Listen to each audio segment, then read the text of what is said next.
Alors nous commémorons la libération de Briançon, donc, qui a eu lieu le 6 septembre 1944.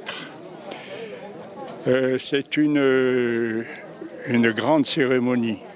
Nous ne devons jamais oublier cette journée anniversaire, car les Briançonnais ont quand même souffert, et notamment durant ces 6 jours où ils se sont battus vaillamment aux côtés des troupes alliées qui se trouvaient sur Briançon, notamment le 4e RTM, Régiment de tirailleurs marocains, voilà.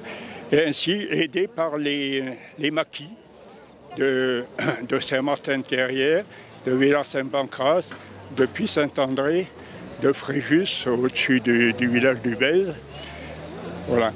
Et grâce à cette mobilisation, Briançon a pu être libéré, mais malheureusement, comme on l'a dit tout à l'heure, il y a eu quand même beaucoup de morts. Commémorer la libération de Briançon, c'est toujours un moment extrêmement important parce que l'histoire de notre ville fait qu'il y a eu des combats extrêmement douloureux, extrêmement difficiles. La ville a été libérée une première fois, reprise, puis relibérée. C'est, vous savez, je crois, un devoir de mémoire qui va au-delà de la simple nécessité d'informer les générations futures. Je crois que c'est vraiment l'idée de dire que nous devons quelque chose à toute cette génération qui nous a précédés et qui nous fait souvenir chaque jour que le goût de la liberté est issu d'événements, est issu de douleurs, de souffrances parfois, et je crois qu'il faut savoir la commémorer dans la dignité, dans l'honneur. Et je crois qu'en plus, en cette journée particulière où 2 soldats français sont morts hier en opération au Mali,